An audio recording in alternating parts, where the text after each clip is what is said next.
నమస్కారం ఘంటారావానికి స్వాగతం. ముందుగా ప్రధాన అంశాలు. సియోల్లో రెండో రోజు పర్యటిస్తున్న మంత్రులు. హన్ నది పునరుజ్జీవ ప్రాజెక్టు సందర్శించిన బృందం.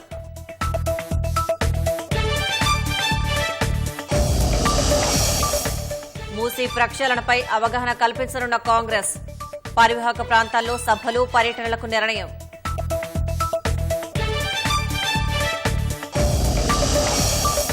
పలు జిల్లాల్లో వర్షానికి తడిసిన ధాన్యం. ప్రభుత్వమే ఆదుకోవాలని రైతుల వేడుకోలు.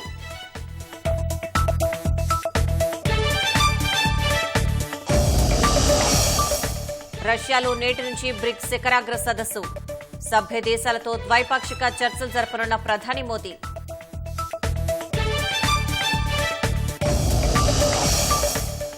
గాజాలో దాడులు ఆపేందుకు ఇజ్రాయెల్ మరో ప్రతిపాదన. 5 బందీలను విడుదల చేస్తే 2 వారాల కాల్పుల విరమణ.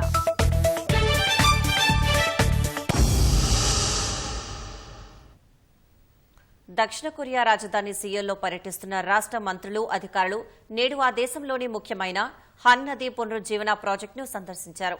సియోల్లో నీటి సరఫరా, పర్యావరణం, ఆర్థిక వ్యవస్థకు కీలకంగా ఉన్న హన్ నది నగరంలో 40 కిలోమీటర్ల మేర ప్రవహిస్తోంది.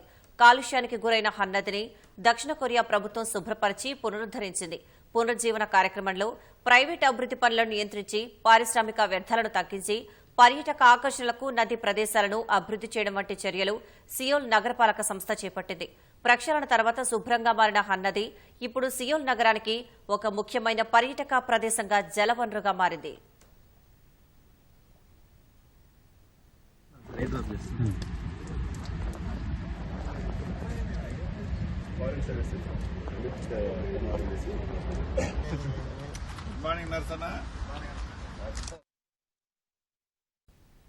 మూసీని ప్రక్షాళన చేసి పునరుజ్జీవం చేసేందుకు రాష్ట ప్రభుత్వం చర్యలు తీసుకుంటున్న వేళ పరివాహక ప్రాంత ప్రజలకు అవగాహన కల్పించేందుకు కాంగ్రెస్ సమాయత్తమవుతోంది. హైదరాబాద్లో దాదాపు 55 కిలోమీటర్లు ప్రవహిస్తున్న నదిని మురికి కూప నుంచి బయటకు తీసుకొచ్చేందుకు ప్రభుత్వం చొరవ చూపుతున్న విధానాన్ని ప్రజలకు వివరించి చైతన్యం తీసుకొచ్చేందుకు నడుం బిగించారు. నల్గొండ జిల్లా ఎమ్మెల్యేలు, ఎంపీలతో కలిసికట్టుగా అవగాహన సమావేశాలు నిర్వహించడం, చివరగా హైదరాబాద్ శివార్లో భారీ బహిరంగ సభ నిర్వహించి ముఖ్యమంత్రి రేవంత్ రెడ్డి హాజరయ్యేలా కాంగ్రెస్ ప్రణాళిక రచిస్తోంది. రాష్ట్రంలో కాంగ్రెస్ ప్రభుత్వం వచ్చాక మూసీని ప్రక్షాళన చేసి పునరుజ్జీవం కల్పించాలని నిర్ణయం తీసుకుంది. అనంతగిరి కొండల్లో పుట్టిన మూసీ 1980వ దశకం నుంచి ఆక్రమణలకు గురి కావడం, పరిశ్రమల నుంచి వెలువడే రసాయన వ్యర్థాలతో మురికి కూపంగా మారింది. రసాయన వ్యర్థాలు, మురికి నీరుతో నల్గొండ జిల్లా వాసులు తీవ్రంగా నష్టపోతున్నారు. పండిన పంటలు విషపూరితంగా మారి తినలేని పరిస్థితులు ఏర్పడ్డాయి. భాగ్యనగర వాసులు సైతం మూసీ వెంట బతకడమే గండంగా మారింది. వీటన్నింటినీ దృష్టిలో ఉంచుకుని మూసీని పూర్తి స్థాయిలో పునరుజ్జీవింపజేయాలని ప్రభుత్వం నిర్ణయించింది. నదీ గర్భంలో ఆక్రమణల్ని తొలగించి వారికి పునరావాసం కల్పిస్తోంది. నిర్వాసితుల ఉపాధికి అవసరమైన చర్యలు తీసుకుంటోంది.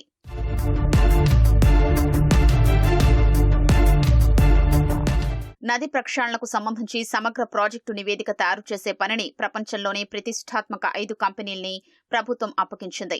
ప్రక్షాళనకు సంబంధించిన అన్ని అంశాలు అధ్యయనం చేసి నివేదిక ఇచ్చేందుకు ప్రభుత్వం 18 నెలలు గడువు విధించింది. 141 కోట్ల రూపాయలతో టెండర్ దక్కించుకున్న 5 ప్రముఖ కంపెనీలు డీపీఆర్ సిద్ధం చేసే పనిలో పడ్డాయి. మూసీ నడిబొడ్డున నివసిస్తున్న వేలాది పేద కుటుంబాల్ని ఖాళీ చేయించాల్సిన పరిస్థితులు ఉన్న తరుణంలో ప్రతిపక్షాలు చేస్తున్న విమర్శల్ని తిప్పికొట్టేందుకు కాంగ్రెస్ సమాయత్తమవుతోంది. అందులో భాగంగానే భువనగిరి ఎంపీ చామల కిరణ్ కుమార్ రెడ్డి ముఖ్యమంత్రి రేవంత్ రెడ్డి ఆదేశాల మేరకు మూసీ నది పరివాహక ప్రాంతంలో ప్రజలకు అవగాహన కల్పించే కార్యక్రమాన్ని చేపట్టాలని నిర్ణయించారు. ఈ నెల 27న తొలి సభ తుంగతుర్తి మండలం అడ్డగూడూరు మానాయకుంట బ్రిడ్జి దగ్గర ఏర్పాటు చేయాలని నిర్ణయించారు. తుంగతుర్తి ఎమ్మెల్యే మందుల సామేలు స్థానిక నేతలతో కలిసి నదీ పరిసర ప్రాంత గ్రామాల రైతుల్ని, ప్రజల్ని సమీకరించే కార్యక్రమం చేపట్టారు. తుంగతుర్తి, నకిరేకల్, భువనగిరి, హైదరాబాద్లో అవగాహన సభలు ఏర్పాటు చేయాలని నిర్ణయించారు. చివరి సభను ఇబ్రాహీంపట్నం నియోజకవర్గం పరిధిలో హైదరాబాద్ శివారులో 1,00,000 మందితో నిర్వహించతలపెట్టారు. ఈ సభకు ముఖ్యమంత్రి రేవంత్ రెడ్డితో పాటు పీసీసీ అధ్యక్షుడు మహేష్ కుమార్ గౌడ్, మంత్రులు, ప్రజా ప్రతినిధులు హాజరవుతారని పార్టీ వర్గాలు చెప్పాయి. అకాల వర్షాలు అన్నదాతను నిండా ముంచాయి. 6 కాలం కష్టపడి పండించిన పంట చేతికొచ్చేసరికి నీటి పాలైంది. కోటి ఆశలతో అమ్మకానికి తెచ్చిన వడ్లు నీటిలో కొట్టుకుపోయాయి. 3 రోజులుగా కురుస్తున్న వర్షాలకు కొనుగోలు కేంద్రాల్లోని ధాన్యపు రాసులు నీట మునిగాయి.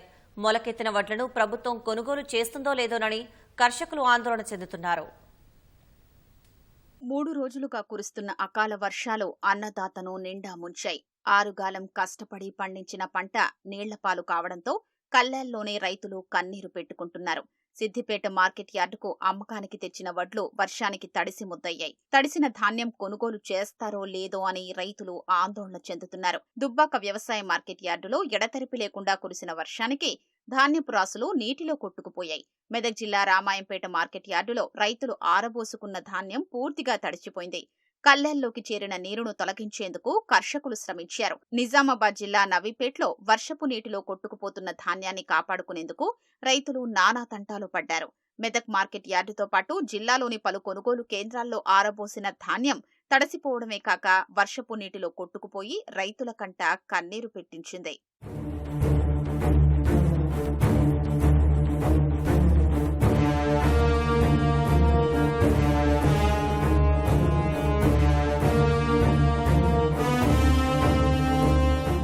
వరి కోతలు ప్రారంభమైనా ఇంతవరకు కొనుగోలు కేంద్రాలు ఏర్పాటు చేయలేదని రైతులు ఆరోపిస్తున్నారు. పలుచోట్ల కొనుగోలు కేంద్రాలు ఏర్పాటు చేసినప్పటికీ ధాన్యం కొనుగోళ్లు ప్రారంభించకపోవడం వల్లే నష్టపోయామని ఆవేదన వ్యక్తం చేస్తున్నారు. తడిసిన ధాన్యాన్ని ప్రభుత్వం గిట్టుబాటు ధర కల్పించి కొనుగోలు చెయ్యాలని డిమాండ్ చేస్తున్నారు. పొలాలు కోసి ఇప్పుడు ఒక 1 మంత్ అయిపోతున్నది. అన్ని వర్షాలు పడుతున్నాయి, అట్లనే నాలిపోయినాయి, నానా తిప్పలు పడుతున్నాము. ఎంత చేసినా ఏం నష్టం లేదు. ఇప్పుడు అట్లనే మొలకలు వచ్చినాయి. నెల రోజులు నేనే ఏడుస్తున్నాము. చేస్తున్న పని ఏ చక్కగా చేస్తున్నావు. 2-3 రోజుల కాండలు చాలు చేసేట్టు చూడు, లేకపోతే అట్లనే నానిపోతాయి. ఇప్పటికి మీరు కాట చేస్తలేరు, ఏం చేస్తలేరు. మేము చేసిన పని అంతా 6 నెలల నుంచి చేసిన పంట అంతా నీళ్ళలో పోసినట్టు అయిపోయింది. మేము ఇది 6 నెలలు చేసిన పంటకు ఇప్పుడు నెల నుంచి ఇన్నే ఎట్టిగా పడి ఉంటున్నాము. వాళ్ళు తాగుబడి ఇస్తలేదు, కాల్ చేయని వాళ్ళు అంటారు. ఎక్కడ వసుకోసారి మేము ఎక్కడ వేయాలి, తొందరగా కాటేటట్టు చూడండి. ఇక కొనక చాలా తిన్న రైతున్నాం. వర్షాలు పడి దయచేసి కొనాలని కోరుతున్నాం ప్రభుత్వాన్ని. తడిసిన ఒడ్లు సుధా కొనాలని కోరుకుంటున్నాం మేము. లేకపోతే చాలా చిన్న రైతున్నామని పెట్టుబడి పెట్టినాము. 6 నెలల నుంచి ఇక నీళ్లు కట్టుడు చేసుడు తీసుకొచ్చినాం. బీట్లో పోసినాం. వాన కొట్టి మొత్తం కొట్టుకుపోయినాయి 2 డబ్బాల మొక్కలు. మేము కౌలు ఎట్లా కట్టాలి, పెట్టుబడి ఎట్లా నిండాలి, మా బతుకుకి ఇట్లా ఆగమున్నది. మెదక్ జిల్లాలోని పలు గ్రామాల్లో ఎమ్మెల్యే మైనంపల్లి రోహిత్రావు కొనుగోలు కేంద్రాల్ని ప్రారంభించారు. ఎన్నికల్లో ఇచ్చిన హామీ ప్రకారం సన్నవడ్లకు 500 బోనస్ ఇస్తామని తెలిపారు. వేములవాడలో ప్రభుత్వ విప్ ఆది శ్రీనివాస్ వరి ధాన్యం కొనుగోలు కేంద్రాన్ని ప్రారంభించారు. అకాల వర్షాలకు ధాన్యం తడవకుండా టార్పాలిన్లు అందించాలని సూచించారు.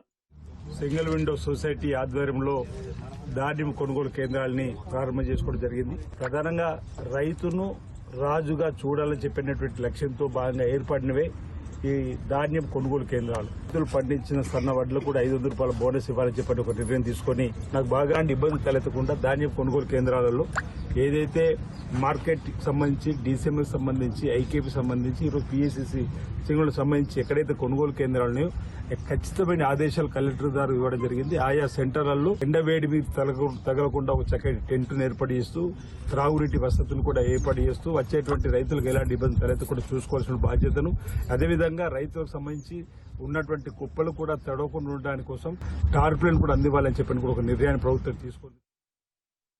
కోల్కతా హత్యాచార ఘటనలో మృతురాలి కుటుంబానికి న్యాయంతో పాటు ఇతర డిమాండ్ల పరిష్కారం కోసం 16 రోజులు చేపట్టిన ఆమరణ దీక్షను జూనియర్ డాక్టర్లు విరమించారు. సీఎం మమతా బెనర్జీతో చర్చలు సఫలం కావడంతో వారు తమ నిరసన విరమించారు. బెంగాల్ వ్యాప్తంగా కూడా ఆందోళన విరమిస్తున్నట్లు ప్రకటించారు. ఆమరణ దీక్ష నేపథ్యంలో వైద్య విద్యార్థుల ఆరోగ్యం క్షీణిస్తుండటంతో బెంగాల్ ప్రభుత్వం అప్రమత్తమైంది. విద్యార్థి సంఘాల ప్రతినిధులతో సీఎం మమతా బెనర్జీ సోమవారం సాయంత్రం చర్చలు జరిపారు. ప్రభుత్వాసుపత్రుల్లో వైద్యులకు రక్షణ, విద్యార్థి సంఘాల ఎన్నికల వంటి అంశాలపై చర్చించారు. మొదటిసారి ఈ చర్చలను ప్రత్యక్ష ప్రసారం చేశారు. జూనియర్ డాక్టర్లకు సంబంధించిన అన్ని డిమాండ్లను పరిశీలించి న్యాయం చేస్తారని సీఎం మమతా బెనర్జీ హామీ ఇవ్వడంతో వారు తమ ఆందోళన విరమించారు. బ్రిక్స్ కూటమి 16వ శిఖరాగ్ర సదస్సు ఇవాళ్టి నుంచి ప్రారంభం కానుంది. కజం సిటీ వేదికగా ఈ నెల 24 వరకు సదస్సు సాగనుంది. ప్రపంచ అభివృద్ది, భద్రత కోసం బహుళ పక్షవాదాన్ని బలోపేతం చేయడం ఈ సదస్సు ప్రధాన నినాదం. ఈ సదస్సులో ప్రధాని నరేంద్ర మోదీ, చైనా అధ్యక్షుడు జిన్పింగ్ సహా బ్రిక్స్ దేశాధినేతలు పాల్గొంటారు. బాత్రూంలో జారిపడడంతో గాయాల పాలైన బ్రెజిల్ అధ్యక్షుడు ఇలాసియో లులా డా సిల్వా వర్చువల్ గా హాజరవుతారు. సదస్సు సందర్భంగా బ్రిక్స్ సభ్య దేశాల అధినేతలతో మోదీ ద్వైపాక్షిక చర్చలు కూడా జరపనున్నారు. బ్రిక్స్ లో Egypt, Ethiopia, Iran, Saudi, UAE దేశాలకు సభ్యత్వం జరుగుతున్న తొలి శిఖరాగ్ర సదస్సు ఇది. రష్యా ప్రభుత్వం తాజాగా 85 మంది భారతీయుల్ని సైనిక విధుల నుంచి తప్పించినట్లు భారత్ తెలిపింది. దురదృష్టవశాత్తు ఉక్రెయిన్ యుద్దంలో మృతి చెందిన పలువురు మృతదేహాలను రష్యా మనకు అప్పగించినట్లు భారత విదేశాంగ కార్యదర్శి విక్రమ్ మిస్రీ తెలిపారు. మరో 20 మందిని త్వరలో విడుదల చేసేందుకు చర్చలు జరుగుతున్నాయని చెప్పారు. రష్యాలోని కజాన్ నగరంలో ఇవాళ బ్రిక్స్ సదస్సుకు ప్రధాని నరేంద్ర మోదీ హాజరు కానున్న నేపథ్యంలో ఈ పరిణామం జరిగింది. బ్రిక్స్ సదస్సు సందర్భంగా రష్యా సైన్యంలో చిక్కుకుపోయిన భారతీయుల సమస్యను భారత అధికారులు రష్యా దృష్టికి తీసుకెళ్లే అవకాశం ఉంది. మాస్కోలో మోదీ జూలైలో పర్యటించినప్పుడు ఈ అంశాన్ని రష్యా అధ్యక్షుడు పుతిన్ దృష్టికి తీసుకెళ్లగా ఆయన సానుకూలంగా స్పందించారు. కాగా రష్యా వెళ్లిన కొందరు భారతీయులు సైన్యంలో పనిచేసేందుకు ఒప్పందం చేసుకున్నారు. ఉక్రెయిన్తో పోరాటంలో చనిపోవడంతో వారిని వెనక్కి రప్పించేందుకు భారత్ యత్నిస్తోంది. అధికారిక సమాచారం ప్రకారం ఇప్పటి వరకు ఉక్రెయిన్ యుద్దంలో 9 మంది భారతీయులు మరణించారు. పాలస్తీనా మిలిటెంట్ రాజకీయ సంస్థ హమాస్ కు కొత్త అధిపతి నియమించవద్దని ఆ సంస్థ భావిస్తోంది. ఇటీవల యహ్యా సిన్వర్ ఐడిఎఫ్ సైనికుల చేతిలో చనిపోయిన తర్వాత నూతన అధిపతిగా ఖాలిద్ మషాల్ ఎంపికైనట్లు వార్తలు వచ్చాయి. అయితే ఒకే వారసుడు కాకుండా పాలక కమిటీ నియమించాలని హమాస్ నిర్ణయించింది. పరిస్థితి అనుకూలిస్తే మార్చిలో జరగనున్న ఎన్నికల వరకు కొత్త చీఫ్ నియామకం ఉండదని హమాస్ వర్గాలు తెలిపాయి. ఇరాన్లో హమాస్ రాజకీయ విభాగం చీఫ్ ఇస్మాయిల్ హనియే హత్య తర్వాత ఆగస్టులో 5 సభ్యుల కమిటీ ఏర్పడింది. అదే కమిటీకి ఇప్పుడు గ్రూప్ పూర్తి బాధ్యత అప్పగించనుంది. సిన్వర్ చనిపోకముందు ఆయనతో సంప్రదింపులు జరపడంలో ఎదురైన ఇబ్బందులను దృష్టిలో ఉంచుకుని ఈ నిర్ణయం తీసుకుంది. కమిటీ సభ్యులంతా ప్రస్తుతం ఖతార్ నుంచి కార్యకలాపాలు సాగిస్తున్నారు. అమెరికా అధ్యక్ష ఎన్నికల్లో రిపబ్లికన్ పార్టీ అభ్యర్థి డొనాల్డ్ ట్రంప్నకు మద్దతుగా ప్రచారం చేస్తున్న ప్రపంచ కుబేరుడు ఎలాన్ మస్క్ తాను ఎన్నికల్లో పోటీకి అనర్హుడని చెప్పారు. తన తాత అమెరికన్ అయినప్పటికీ తాను ఆఫ్రికాలో జన్మించినట్లు తెలిపారు. అందువల్ల అమెరికా అధ్యక్ష పదవికి అనర్హుడనని మస్క్ చెప్పారు. తనకు రాజకీయాల పట్ల ఆసక్తి లేదన్నారు. రాకెట్లు, కార్ల అభివృద్ధిపై తనకు ఆసక్తి ఎక్కువని, అంతరిక్షయానంపై దృష్టి కొనసాగుతుందని చెప్పారు. ప్రజలకు ఉపయోగపడే సాంకేతికతను రూపొందించడం అంటేనే తనకిష్టమని ఎలాన్ మస్క్ తన మనసులోని మాట బయటపెట్టారు. హైదరాబాద్ డివిజన్లోని 7 ఎక్సైజ్ పోలీస్ స్టేషన్ల పరిధిలో నమోదైన 219 కేసుల్లో పట్టుబడిన గంజాయి డ్రగ్స్ ను దగ్ధం చేశారు. Hyderabad drug disposal committee chairman KAB Shastri ఆదేశాల మేరకు ఈ గంజాయిని దగ్ధం చేశారు. సుమారు 3 కోట్ల విలువైన 756 కిలోల గంజాయి, 62 లక్షలు విలువ చేసే 1235 కేజీల పాపిస్ట్రా, 37 లక్షలు విలువ చేసే కొకైన్, 10 లక్షలు విలువ చేసే హాషిష్ ఆయిల్, 2 లక్షలు విలువ చేసే ఎండీఎంఏ, ఎల్ఎస్డీ బ్లాస్లను దగ్ధం చేసినట్లు అబ్కారీ శాఖ వెల్లడించింది. ఓ మైనర్ బాలికతో వెట్టి చాకరీ చేయించుకున్నాడు. దొంగతనం నేరం మోపి పోలీసులకు ఫిర్యాదు చేశాడు. దీంతో మనస్తాపం చెందిన ఆ బాలిక పురుగుల మందు తాగి ఆత్మహత్యకు యత్నించింది. జోగులాంబ గద్వాల జిల్లా మల్దకల్ మండలంలోని ఓ గ్రామానికి చెందిన బాలిక గద్వాలలో నివాసం ఉంటున్న ఓ సీడ్ ఆర్గనైజర్ ఇంట్లో గత కొన్నేళ్లుగా పనిచేస్తోంది. అయితే తన ఇంట్లో బంగారు ఆభరణాలు పోయాయని, ఇంట్లో పనిచేసే బాలికే ఆ పనికి పాల్పడిందని వారం రోజుల కిందట సీడ్ ఆర్గనైజర్ పోలీసులకు ఫిర్యాదు చేశాడు. పోలీసులు బాలికను ఠానాకు పిలిపించారు. కాగా తాను దొంగతనం చేయలేదని, తనపై అకారణంగా నెపం మోపారని, అవమాన భారంతో బాలిక ఈ నెల 12వ తేదీన పురుగుల మందు తాకి ఆత్మహత్యకు యత్నించింది. అపస్మారక స్థితిలో ఉన్న బాలికను కుటుంబ సభ్యులు గద్వాల జిల్లా ఆసుపత్రికి తరలించగా పరిస్థితి విషమించడంతో వైద్యుల సలహా మేరకు కర్నూలుకు తీసుకెళ్లారు. ప్రస్తుతం కర్నూలు ప్రభుత్వ ఆసుపత్రిలో బాలిక చికిత్స పొందుతోంది. ఘటనపై విచారణ చేస్తున్నట్లు గద్వాల డీఎస్పీ సత్యనారాయణ వెల్లడించారు. దొంగతనం మోపినారు నా బిడ్డని. దొంగతనం మోపి మందు తాగి ఇప్పుడు మంచంలో పడింది సార్. నాకు నా పిల్ల బతకాలి అంతే. ఇంకా పోలీసులు ఏమన్నారో ఏం లేదో తెలియదు. పోలీస్ స్టేషన్కి అంటే వచ్చి ఏం చేసుకునిందో, ఏం అలం చేసిందో అర్థమైతలేదు. వద్దమ్మా ఏమైనా చేసిండు చెప్పండి, మేము నేనేం ముట్టలేను, ₹1 ముట్టలేను అనింది. సరేలే ఇంకా మరతంగా ఊకోండు, వచ్చినాక తర్వాత వచ్చినది నా మేము చూసుకుంటామని మేము చెప్పినాము. పొద్దు పడితే వాడికి పండుగ ఉంది, ఎప్పుడు తాగిందో తెలియదు. ఇంకా సైబర్ నేరగాళ్లు రోజుకో కొత్త అవతారం ఎత్తుతున్నారు. తాజాగా మూసీ పేరుతో మోసానికి తెరలేపారు. మీ ఇల్లు మూసీ రివర్ బెడ్ లో ఉందా, లేదంటే తెలుసుకోవాలంటే ఈ ఏపీకే ఫైల్ ను క్లిక్ చేయండి అంటూ ఎరవేస్తున్నారు. రుణమాఫీ అయిందో లేదో తెలియాలంటే యాప్ను ఇన్స్టాల్ చేసుకోండి అంటూ మాయ మాటలు చెబుతున్నారు. ఇలాంటి మోసాల బారిన పడకుండా ఉండేందుకు తీసుకోవాల్సిన జాగ్రత్తలపై Hyderabad cyber crime inspector Satish రెడ్డితో మా ప్రతినిధి నాగార్జున ముఖాముఖి. సైబర్ నేరగాళ్లు ఏ ఒక్క అవకాశాన్ని కూడా వదలట్లేదు. రీసెంట్గా వాట్సాప్లో కొన్ని ఏపీకే ఫైల్స్ పంపిస్తూ మోసాలకు పాల్పడుతున్నారు. ఒకవేళ ఏపీకే ఫైల్స్ డౌన్లోడ్ చేస్తే అందులో మాల్వేర్ ఫోన్లో ఇన్స్టాల్ అయ్యి మోసాలకు సైబర్ నేరాలు దారితీసే అవకాశం ఉందని చెప్పేసి అంటున్నారు. ప్రస్తుతం ఈ ఏపీకే ఫైల్స్ ఏంటి, రీసెంట్గా 2 రాష్ట్రాల్లో జరుగుతున్నటువంటి మేజర్ టాపిక్స్కి సంబంధించి ఆ ఏపీకే ఫైల్స్ని డౌన్లోడ్ చేశారు. కొన్ని వెబ్సైట్ని కూడా మిస్యూజ్ చేస్తున్నారు, లోగోలు కూడా పెడుతున్నారని చెప్తున్నారు. మనతో పాటు ఈ విషయాల గురించి చెప్పడానికి Hyderabad cyber crime inspector Satish గారు ఉన్నారు. సార్ చెప్పండి, ఈ ఏపీకే ఫైల్స్ ఏంటి సార్? ఏపీకే ఫైల్స్ అనేవి అండి మనకు గూగుల్, మనం ప్రతి ఫోన్లో అప్లికేషన్స్ ఏదైతే మనం గూగుల్ ప్లే స్టోర్ నుంచి డౌన్లోడ్ చేసుకుంటున్నామో అవన్నీ కూడా మ్యాక్సిమం మనకు జెన్యూన్ ఉంటాయి. ఇదే ఫ్రాడ్స్టర్స్ ఏం చేస్తున్నారంటే మనకు ఇప్పుడు సమాజంలో ఏదైతే ఒక విషయం చర్చలో ఉంటుందో, ట్రైనింగ్లో ఉంటుందో దానికి సంబంధించినది టాపిక్ పంపిస్తారు. ఇప్పుడు రుణమాఫీ ఉన్నప్పుడు రుణమాఫీ ప్రతి ఒక్కరు మేము వెరిఫై చేసుకోవాలని చూస్తూ ఉంటారు, గూగుల్లో సెర్చ్ చేస్తూ ఉంటారు. వాళ్ళకు మీ రుణమాఫీ అయిందా లేదా వెరిఫై చేసుకోండి అని చెప్పేసి ఒక చిన్న లింక్ పంపిస్తారు. అలానే చాలా మార్కెట్లో ఏది ఉంటే ట్రైనింగ్ దానికి సంబంధించినవి వెరిఫై చేసుకోండి అన్నట్టుగా మీకు డబ్బులు అది ఐపీకే ఫైల్స్ పంపిస్తారు. మన వాళ్ళు తెలియక కొన్నిసార్లు ఏంటంటే మీ లోగో కూడా మిస్యూజ్ చేస్తారు. ఆ లోగో చూసి నమ్మి ఇది నిజంగానే కస్టమర్ సర్వీస్ నుంచి వచ్చింది లేకుంటే గవర్నమెంట్ నుంచి వచ్చింది అన్నట్టుగా వెరిఫై చేసుకోవచ్చు అన్నట్టుగా నమ్మేసి వాటిని క్లిక్ చేస్తారు. క్లిక్ చేయడం వల్ల ఏపీకే ఫైల్ అనేది మన ఫోన్లో ఇన్స్టాల్ అవుతుంది. దాంతోపాటు బ్యాక్గ్రౌండ్లో మన ఎస్ఎంఎస్ ఫార్వర్డింగ్ ఇవన్నీ కూడా జరిగేసి వాళ్ళు మన యూపీఐ కానీ లేకుంటే మన గ్యాలరీ కానీ కాంటాక్ట్స్ కానీ అవన్నీ కూడా వాళ్ళ చేతిలోకి వెళ్తాయి. తర్వాత మన ఫోన్ హ్యాక్ చేసి మన దగ్గర డబ్బులు, మన అకౌంట్లో ఉన్న డబ్బులు కూడా మనం నష్టపోవాల్సి ఉంటుంది. ఇంకా రీసెంట్గా ఇంకో ట్రెండింగ్ కూడా ఏం జరుగుతుందంటే వాట్సాప్ హ్యాకింగ్ జరుగుతుంది. టెక్నాలజీ మీద అవగాహన లేకపోవడం వలన పెద్ద మనుషులు అయ్యి ఉండవు, వాళ్ళు క్లిక్ చేసినా కానీ వాళ్ళ పేరు మీద వాళ్ళ నెంబర్తోటే పాటు మనందరికి కూడా వస్తున్నాయి, ఫార్వర్డ్ అవుతున్నాయి వాళ్ళ నెంబర్ నుంచి. మనం ఏమనుకుంటాం, మనకు తెలిసిన వాళ్ళే పంపించారు కదా అనుకుంటాం. తెలిసిన వాళ్ళ దగ్గర నుంచి వచ్చినా కానీ అది ఏంటిది, దాన్ని ఏపీకే అని ఉన్నదాన్ని ఎట్టి పరిస్థితుల్లో కూడా మనం ఇన్స్టాల్ చేయొద్దండి. మనకి ఏమైనా ఏపీకే ఫైల్స్ కావాలన్నా మన గూగుల్ ప్లే స్టోర్లో కానీ అఫీషియల్ వెబ్సైట్స్లో కానీ ఉంటాయి, అవి మాత్రమే మనకు కావాల్సినవి మాత్రమే ఇన్స్టాల్ చేసుకోవాలి. రీసెంట్గా ప్రభుత్వం కొత్తగా తీసుకొచ్చిన మూసీ సంబంధించినటువంటి బాధితులు ఎవరైతే నిర్వాసితులను వాళ్ళ గురించి ఉన్నది, రీసెంట్గా డిజిటల్ కార్డులో ఉంది. సో ఇటువంటి వాటి పట్ల కూడా చేసే అవకాశం ఉంది. కాబట్టి ప్రజలు వీటిని ఒకవేళ అనుమానం వచ్చి ఒకవేళ క్లిక్ చేస్తే ఎట్లా అప్రోచ్ అవ్వాలి?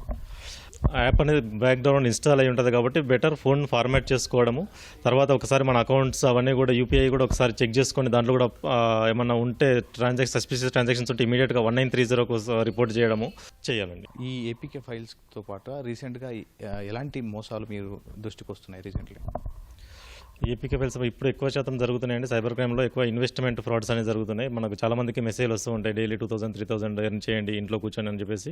వీళ్ళు స్టూడెంట్స్ని, గృహిణుల్ని వీళ్ళందరూ కూడా టార్గెట్ చేస్తూ అందరికీ పంపిస్తున్నారు. ప్రతి ఒక్కరు కూడా ఎవరైతే వాళ్ళ మాయలో పడి దాన్ని క్లిక్ చేస్తారో వాళ్ళకి తర్వాత టాస్క్లు ఇస్తున్నామని చెప్పేసి ఇనీషియల్గా 5000, 2000 అట్లా ప్రాఫిట్స్ ఇస్తారు. అది నమ్మి ఎప్పుడైతే వాళ్ళు పెద్ద అమౌంట్స్ పెట్టడం స్టార్ట్ చేస్తారో వాళ్ళు పెట్టిన అమౌంట్ డబల్, ట్రిపుల్ అయినట్టుగా జస్ట్ వాళ్ళు ఒక యాప్లో మనకు చూపిస్తారు. అక్కడ నెంబర్స్ తప్ప దానికి బ్యాక్ అంటూ ఏముండదు. ఎప్పుడైతే మనం విత్డ్రా చేసుకోవడానికి ప్రయత్నిస్తామో అప్పుడు ఫర్దర్గా మళ్ళీ చార్జెస్, ఆ చార్జెస్, ఈ చార్జెస్ అని చెప్పేసి 80% కూడా మనం విత్డ్రా చేసుకునేవారు. మనం ఎప్పుడైతే రియలైజ్ అవుతామో అప్పటికి వాళ్ళ నెంబర్స్ అని కూడా బ్లాక్ చేసుకుంటారు. కాబట్టి తెలియని వాటిల్లో తెలియని ఎలాంటి లింక్స్ వచ్చినా కానీ, ఇన్వెస్ట్మెంట్స్ అని కానీ, జాబ్స్ అని కానీ, పార్ట్ టైం జాబ్స్ అని కానీ అలాంటి వాటి జోలికి వెళ్ళకండి.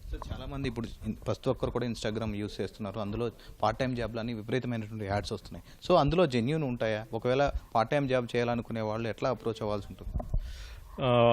ఇన్స్టాగ్రామ్లో పార్ట్ టైం జాబ్స్ వచ్చేటి అన్నీ కూడా మ్యాక్సిమం ఫ్రాడే ఉంటాయండి. 90% కూడా ఫ్రాడే ఉంటాయి. కాబట్టి మీకు ఏమైనా జాబ్స్ అనేవి ఉంటే ఎప్పుడైనా ఏదైనా కంపెనీకి కానీ వాళ్ళ ఆఫీస్ కానీ అనేది ఉంటుంది, వాళ్ళ దగ్గరికి వెళ్ళి ఫిజికల్గా చూసిన తర్వాత, ఆఫీస్ని చూసిన తర్వాతనే వాళ్ళ క్రెడిబిలిటీ తెలుసుకున్న తర్వాతనే మనం అంటే కంపెనీలకు మనం వెళ్ళాలి తప్ప ఎప్పుడు కూడా ఆన్లైన్లో, ఇన్స్టాగ్రామ్లో, ఫేస్బుక్లో వచ్చిన వాటిని నమ్మకండి. సోషల్ మీడియా వచ్చిన ప్రతిదీ కూడా మెజారిటీ ఫేకే ఉంటున్నాయి. పార్ట్ టైం జాబ్స్ ఇచ్చేవాళ్ళు వాళ్ళ అఫీషియల్ వెబ్సైట్స్లో ఇస్తారు. కాబట్టి అఫీషియల్ వెబ్సైట్స్కి వెళ్ళడం తప్ప పార్ట్ టైం ఇన్స్టాగ్రామ్, ఫేస్బుక్లో వచ్చే యాడ్స్ని చూసి మోసపోకండి. ముఖ్యంగా చాలామంది డబ్బులు మోసపోయిన తర్వాత ఇన్వెస్ట్మెంట్ దాంట్లో లక్షలు పోగొట్టుకున్న తర్వాత అప్పుడు రిలీజ్ అవుతారు. సో ఇటువంటి వారు కంప్లైంట్ చేస్తే వాళ్ళ డబ్బులు ఎలా పొందొచ్చు? మీకు ఎప్పుడైనా మీరు ఫ్రాడ్ జరిగినాక మీరు రియలైజ్ అయిన తర్వాత అంటే ఇమీడియట్గా చేయాల్సిన మొట్టమొదటి పని ఇమీడియట్గా 1930 కాల్ చేయాలి. 1930 కాల్ చేసి ఆ దాంట్లో అన్ని డీటెయిల్స్ అన్ని ఎంటర్ చేయాలి. 1930 కూడా కాల్ చేయొచ్చు, లేదా cybercrime.gov.in వెబ్సైట్ ఉంటుంది ఒకటి, ఆ దాంట్లో కూడా ఎంటర్ చేసి మన ట్రాన్సాక్షన్ డీటెయిల్స్ అన్ని కూడా ఎంటర్ చేయాలండి. ఎంటర్ చేస్తే ఆటోమేటిక్గా మన ఫర్దర్గా మన అకౌంట్లో నుంచి డబ్బులు కట్ కాకుండా బ్లాక్ చేస్తారు national cyber crime reporting portal. దాంతోపాటు ఏదైతే ఫ్రాడ్ అకౌంట్ ఉంటుందో ఆ అకౌంట్ను కూడా బ్లాక్ చేస్తారు. ఫర్దర్గా డబ్బులు దాంట్లో నుంచి విత్డ్రా చేయకుండా కాబట్టి 1930 కంప్లైంట్ చేసి మన దగ్గరకు వస్తే మనం ఆ అమౌంట్లో ఏదైతే అకౌంట్స్లో హోల్డ్ అయి ఉంటుందో ఆ అకౌంట్స్లో ప్లస్ ఫర్దర్గా వాళ్ళు ఎక్కడికి ఫైనాన్షియల్ మేము రూట్ ఏది ఉందో మేము దాన్ని ఐడెంటిఫై చేసేసి అకౌంట్స్లో అమౌంట్ ఏదైతే ఉన్నదో త్రూ కోర్టు ప్రాసెస్ ద్వారా మేము వాళ్ళకి రిఫండ్ ఇప్పిస్తామండి. అన్నోన్ లింక్స్ ఏదైతే ఉన్నాయో వాటిని క్లిక్ చేయొద్దు, ఏపీకే ఫైల్స్ ఏమైనా వాటిని డౌన్లోడ్ చేయొద్దు. ఏదైనా అనుమానం ఉంటే సైబర్ క్రైమ్ పోలీస్ స్టేషన్లో కనుక్కోవచ్చు. ఒకవేళ కనుక డబ్బు పోగొట్టుకుంటే 1930కి వెంటనే కాల్ చేయాలని సైబర్ క్రైమ్ పోలీసులు చెప్తున్నారు. కెమెరామెన్ అశోక్తో Nagarjuna, ETV news, Hyderabad. Mahabubnagar జిల్లా గండేడు ప్రాథమిక వ్యవసాయ సహకార సంఘంలో రుణాల మంజూరు, రుణమాఫీ విషయంలో అక్రమాలు జరిగాయంటూ రైతులు ఆందోళనకు దిగారు. రుణాలు తీసుకోకపోయినా తీసుకున్నట్లు చూపించడం, ఆధార్ అనుసంధానంలో తప్పులు, చనిపోయిన రైతుల పేరిట రుణాలు ఉండడం, చాలా మంది రైతులకు రుణమాఫీ అందకపోవడంపై సీఈఓ ఆసన్న సహా సిబ్బందిని రైతులు నిలదీశారు. ఓ దశలో సిబ్బందిని బయటకు పంపి కార్యాలయానికి తాళం వేసే ప్రయత్నం చేశారు. చైర్మన్ లక్ష్మీనారాయణతో వాగ్వాదానికి దిగారు. సుమారు గంట పాటు స్వల్ప ఉద్రిక్త పరిస్థితి తలెత్తింది. చనిపోయిన వారిపై రుణాలు ఇచ్చారన్న ఆరోపణల్ని సీఈఓ కొట్టిపారేశారు. ఆధార్ సీడింగ్తో తప్పులు దొర్లిన మాట వాస్తవమేనని ఒప్పుకున్న ఆయన వాటిని సవరించినట్లు చెప్పారు.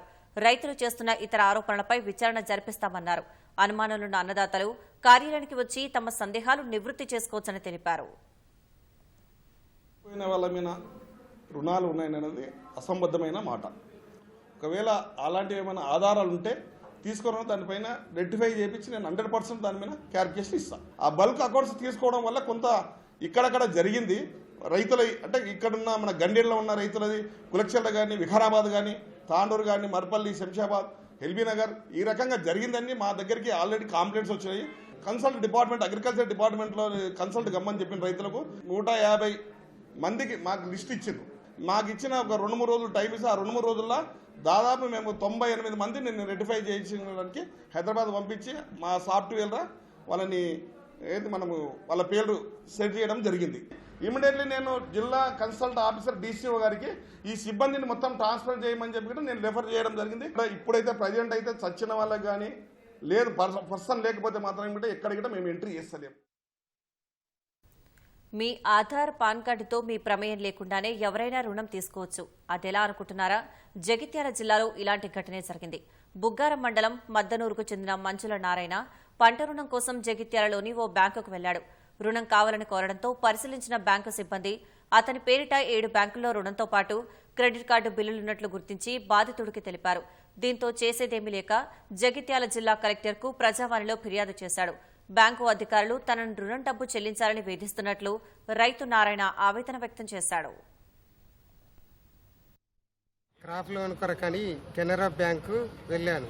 వాళ్ళు అన్ని చెక్ చేసి లోను శాంక్షన్ చేసే ముందట సిబిల్ చెక్ చేస్తే ఆల్రెడీ నా పేరు మీద 20 లక్షల లోన్ ఉన్నది, నీకు లోన్ ఇవ్వమని చెప్పి సిబిల్ స్కోర్ తీసి ఇవ్వడం జరిగింది. 20 లక్షల లోన్ తీసుకున్నాడు. దాని గురించి బుగ్గారం ఎస్ఐ దగ్గరికి వెళ్ళడం జరిగింది. ఎస్ఐ సైబర్ క్రైమ్కు వెళ్ళమని చెప్పాడు. సైబర్ క్రైమ్కి వెళ్తే అక్కడ పట్టించుకోలేదు. అందుకని ప్రజావాణిలో ఇద్దామని వచ్చాను. హైదరాబాద్లో ఉన్న 7 బ్యాంకులలో మొత్తం 20 లక్షల లోన్ తీసుకున్నాడు 2018 సంవత్సరంలో. ఆ బ్యాంకు వాళ్ళు ఫోన్ చేసి టార్చర్ పెడుతున్నారు లోన్ కట్టమని. చైనా మంచు రాజధాని జిన్జియాంగ్ ప్రాంతం స్కీయింగ్ పర్యాటకులతో కలకలలాడుతోంది. ఆల్టేలోని కోక్టకే ఇంటర్నేషనల్ స్కీ రిసార్టుకు స్కీయింగ్ ప్రేమికులు తరలివస్తున్నారు. చైనాలో 3000 మీటర్ల కంటే ఎక్కువ ఎత్తులో ఉన్న ఆల్పైన్ స్కీ రిసార్ట్ మంచు పర్వతాల మధ్యలో ఉంది. ఈ మంచు సీజన్ దాదాపు 8 నెలల వరకు ఉంటుంది. సందర్శకులను అలరించడానికి, యువతను ఆకట్టుకోవడానికి మంచు క్రీడలను అక్కడి యంత్రాంగం ఏర్పాటు చేసింది. మంచుపై జారుతూ అబ్బురపరిచే స్కీయింగ్ విన్యాసాలతో చైనీయులు అలరిస్తున్నారు.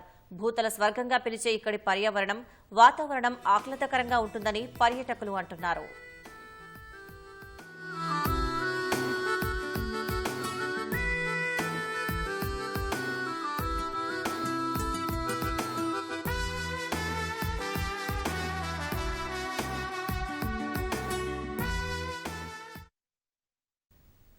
చైనాలోని పాండా పుట్టినరోజును అధికారులు పండగలా నిర్వహించారు. చాంగ్ కింగ్లోని లెహే లేడు థీమ్ పార్కులో జైట్ పాండా లియాన్కు 5వ పుట్టినరోజు వేడుకలను పార్కు నిర్వాహకులు ఘనంగా జరిపారు. పాండా ఐ లియన్ ఓ తామర పువ్వును పట్టుకున్నట్లు పెయింటింగ్ను పాండాకు బహుమతిగా ఇచ్చారు. దీంతో పాటు లియాన్ పాండాకు అనేక బహుమతులను ఇచ్చారు. పండ్ల మొక్కలు, వెదురు రెమ్మలు, అరటి పండ్లు, క్యారెట్, కేకును పాండాకు ఇచ్చారు. లియాన్ పాండా వాటిని నచ్చినంత తిని ఆనందంగా గడిపింది.